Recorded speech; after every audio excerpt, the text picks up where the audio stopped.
أعوذ بالله من الشيطان الرجيم. بسم الله الرحمن الرحيم.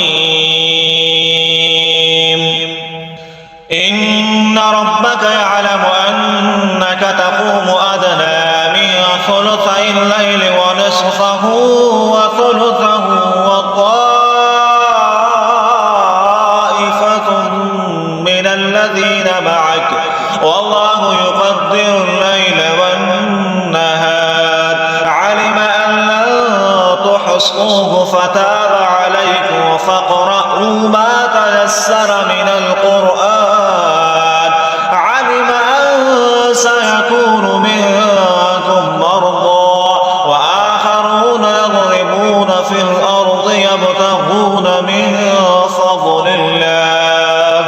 وآخرون يقاتلون في سبيل الله فاقرؤوا ما تيسر منه وأقيموا الصلاة وآتوا الزكاة وأقرضوا الله قرضا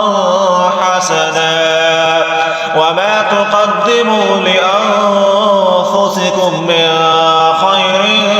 تجدوه عند الله هو خير